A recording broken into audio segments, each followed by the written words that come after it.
I, 26F, don't want to live with my husband, 27F, anymore right now. How can I fix this without breaking up? My husband, 27M, and I, 26F, have been having issues with the division of housework for a while now. We have been together for about 4 years, married for half a year. He promises to do better, he does for a week, then it's back to relying on me to remind him and to pick up his slack. This has been going on for over a year now, ever since we moved into a bigger apartment. We both work full-time jobs, while his is more physically taxing, mine is more mentally taxing. We agreed that a 40-60, him/me, split would be fair, because I can do some tasks easily during my lunch breaks in home office. However, it always ends up being more of a 20-80ths and I feel like I am constantly cleaning up after him. The apartment is never fully clean, I just can't catch up. I spend so much time picking up after him, it's exhausting. When I complain about this, I am accused of nagging. Now he has been on a business trip for a total of 2 weeks, coming back the coming weekend. And I don't want him to. I was even happy when he told me his boss prolonged his trip, because that gave me more time to get on top of the household tasks. It's so clean. And neat. No empty energy drink cans around.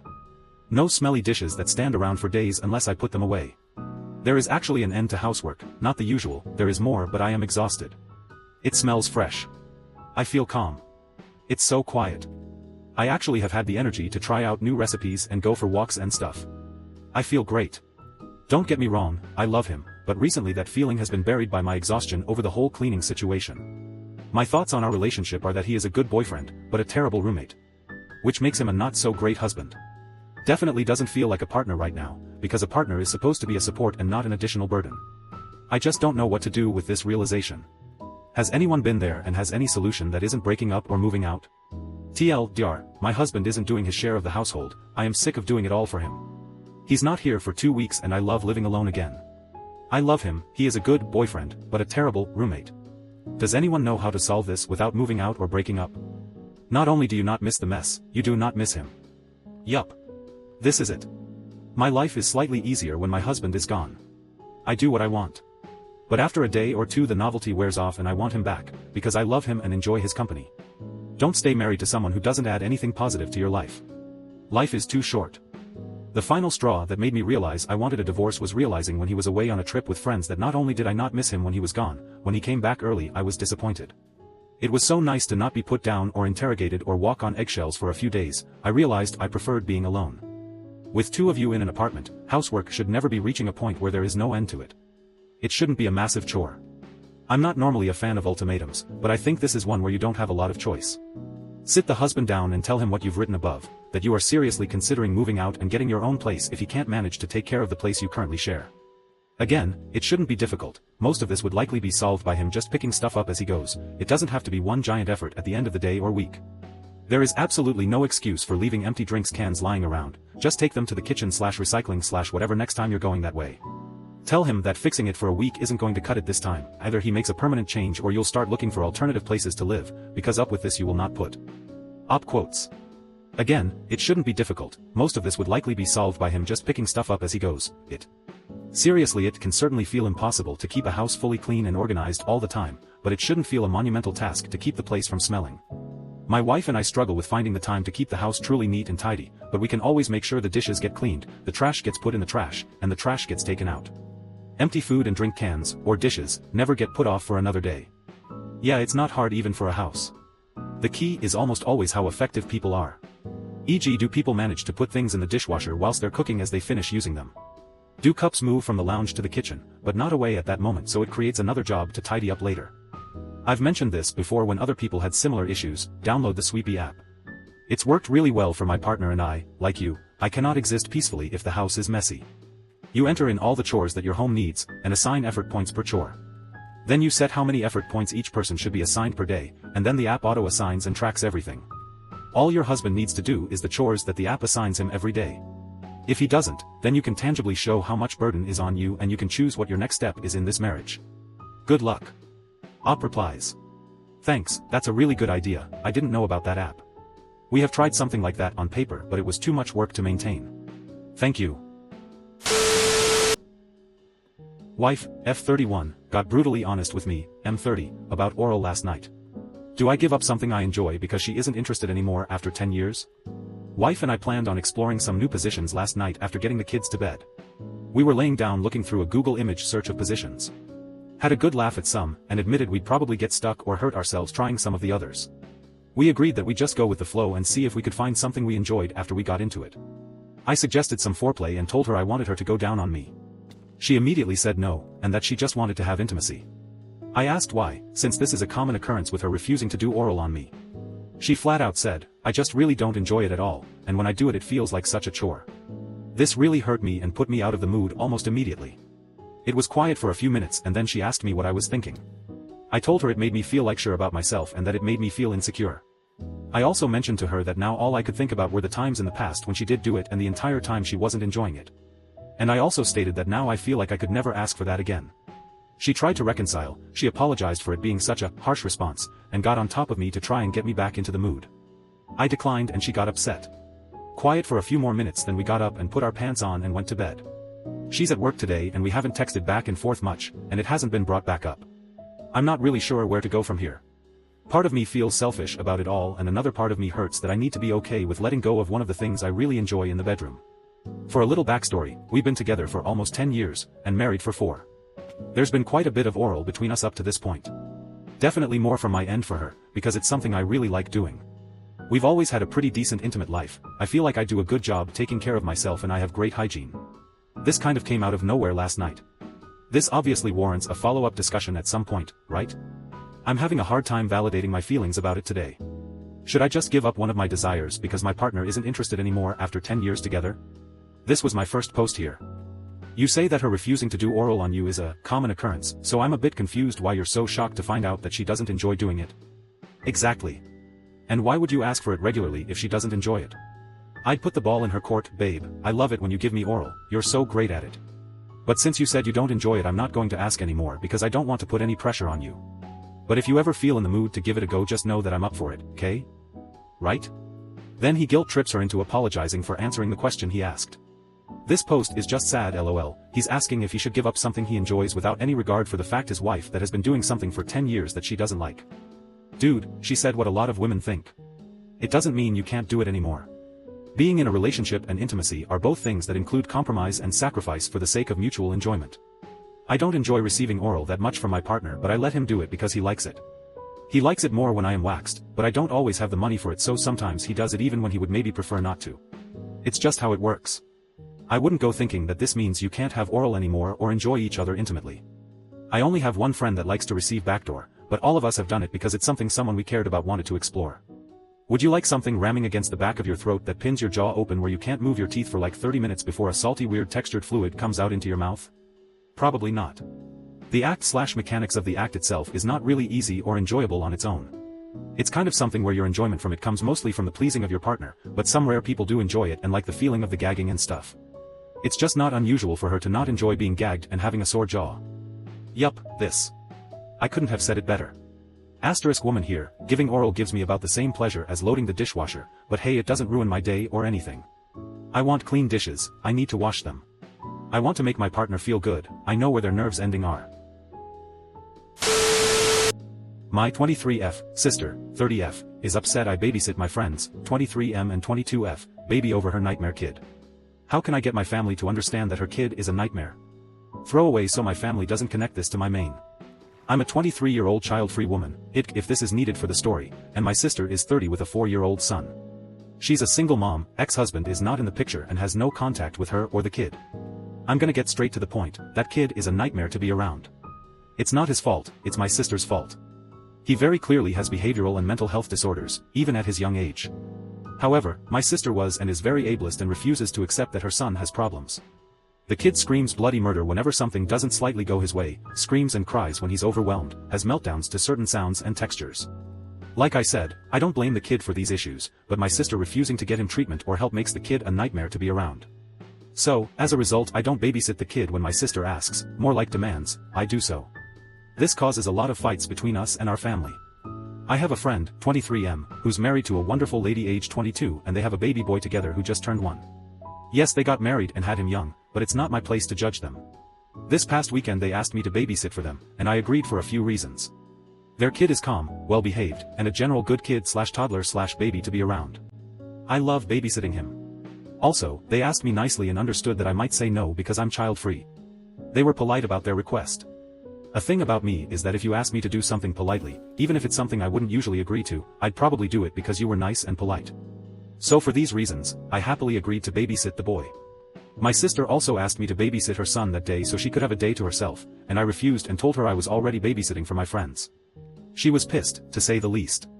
She said a few comments about how I was an ass and not a good sister, but I thought she dropped it after that. This past weekend, while I was watching the baby, my sister started banging on my door. I looked through the window and saw that she had her kid and a care bag with her, and I knew she was trying to drop him off and make me babysit. She was banging on the door, yelling at me and calling me heartless and a baby hater, while I was holding a baby, ironic, and that I better open up and do my sisterly duties. I put the baby in a different room to keep him from getting scared by the noise, and told my sister through the window to leave, or I would call the cops. She started cursing for a solid 5 minutes before she finally left. I had the whole thing on my doorbell camera and sent it to the family group chat. Surprisingly, my whole family is on my sister's side. She keeps arguing with me about how I'd rather babysit a kid not even related to me over my nephew. I reminded her that her kid is a nightmare to be around, but she keeps saying that for family you help out. My sister has been cold since, and keeps sending me text messages to provoke me into arguing with her more. She's also started saying some pretty ableist and nasty things towards my friend's wife. My friend's wife is on the spectrum and has BPD, and my sister keeps saying that she should have been sterilized and never should have passed her issues to her kid, BTW. Her kid has shown none of the signs that autistic infants usually show, so what my sister is on. I will admit that I do feel a bit guilty because I never consider babysitting my nephew, but I jumped at the opportunity to babysit my friend's kid. My sister, dad, 66, mom, 64, and brother, 33, are all calling me an asshole and saying that I'm just using the CF label to avoid family responsibility. I need advice on how to get my family to see my perspective on this. How can I explain to them that the issue isn't the idea of babysitting, but it's the behavior of the kid? Just ignore your sister, maybe even block her. She isn't entitled to you as a babysitter. As for your family, black kettle them, so when are you babysitting sister kiddo, since family should care for family? OP replies. My brother, 33, which I should have mentioned, has a wife and kids so he can't babysit, and my parents are in their early/mid-60s, also probably should have mentioned, and claim to be too old to do so. I'm the youngest and was a, whoops, baby my parents had in their 40s by chance.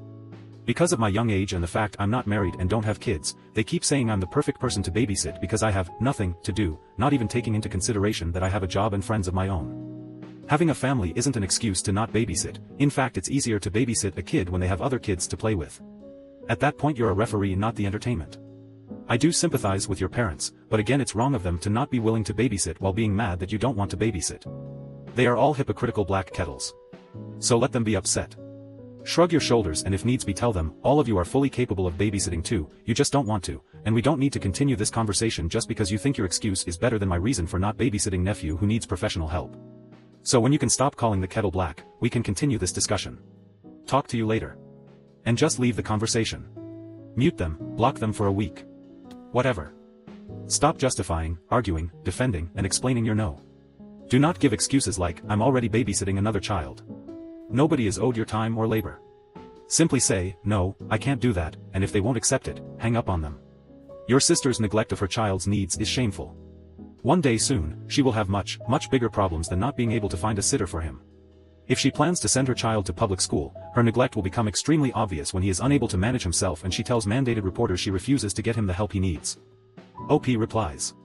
Quote, if she plans to send her child to public school, her neglect will become extremely obvious when he is unable to manage himself and tells mandated reporters she refuses to get him the help he needs. This issue already came up. He's close to turning 5, and last school year he was supposed to be in preschool. He was enrolled, and of course the workers/teachers noticed his issues right away and tried to convince my sister to sign him up for the SPED program in the preschool and for behavioral therapy. She outright refused, went off on them and pulled her kid from the program.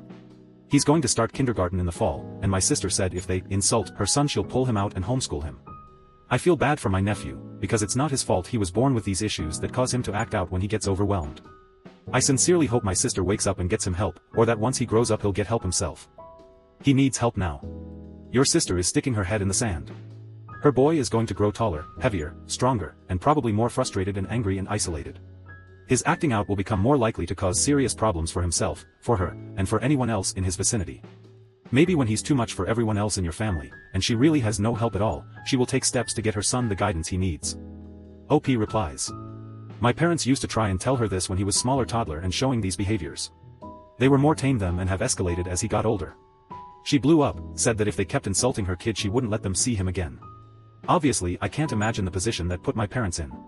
They love their children and grandchildren, so I can imagine a threat like that would make them cave. Anyone who tells you to babysit should be told they can volunteer themselves. I pointed this out to them, and they say, it's different, we have our responsibilities, and you have none. Stop trying to twist it on us. All you can do is say no then. Keep your doors locked at all times. Update. So, crap has hit the fan. My original post was about 3 days ago, and ever since that post my sister's behavior escalated. I tried to talk to her about getting help for my nephew, and she kept screaming at me every time I brought it up. She said a lot of derogatory terms towards people with mental illnesses and mental disabilities, terms I won't repeat here. That wasn't the only escalation. She was at my door several times a day starting 2 days ago, the day after I made my original post. Banging on my door, screaming, crying, cursing, the works. She brought my nephew each time and he always looked so confused and defeated. He was too tired to react or meltdown like he normally does around loud noises, and it broke my heart to see that on my doorbell camera. I wasn't at my house. I was crashing with my friend and his wife. I took the advice of a commenter who said to put some physical distance between me and my sister. They said I was free to stay as long as I wanted as long as I helped out with some house chores and childcare while I stayed, which I thought was more than fair. So I'm staying in their guest room currently. I'm still with them, even though my sister isn't much of a problem. Many will be glad to know that my sister won't have parental rights over my nephew soon. She dropped him off at a safe haven site in the middle of the night. Totally a fun phone call to wake up to at 2 in the morning. And my nephew is currently with my parents. Social services placed him with my parents, and he's set to have mandatory therapy. In my state, don't know if it's different in others, if a child is abandoned in any way, safe haven or not, a physical and mental health exam is done. Other than being a little bit underweight, my nephew was physically healthy. He wasn't being physically abused like a few people were worried. But it was obvious he needed mental health, so he'll be starting therapy sessions soon, as mandated by a caseworker. We are not looking for my sister. After she dropped her son off, she left. She had quit her job a few weeks back, sold her car, and even her house a few weeks ago and had been renting a place, so this was planned. In my personal opinion, she planned to abandon her son the day I was babysitting my friend's baby, which is why she had such a nuclear reaction. She did leave a note, saying she can't do it anymore, she met someone, and that she doesn't want to be a mom to my nephew anymore. In her note she said she deserves a normal kid, and not a burden like my nephew. I seriously hope that my sister doesn't have any more kids with this mystery person she's referencing, but it seems like she's running off to start a new life and family. She still has 30 days to reclaim rights over my nephew, but it doesn't look like she'll do that. Time will tell. Like I said, I'm still with my friends because I was worried my sister would do something. My parents and brother have also been blowing up my phone and coming to my house, switching between apologies and blaming me for this. They think that maybe if I babysat that day, she wouldn't have done this, but I think she wanted me to babysit so she could do this. I'm not mad at them for blaming me, I understand that my sister is still their family and they're rightfully in shock and want someone to blame. They're human, and I know humans can be cruel sometimes while going through shock and grief. So, yeah, that's life right now. I'm currently sitting on the couch with my friend's baby while my friend is at work and his wife does a quick grocery run. She was going to take the baby, but I insisted on watching him so she didn't have to hassle with the car seat in the very stormy weather we have in our area right now. This update is all over the place, I feel like I'm rambling.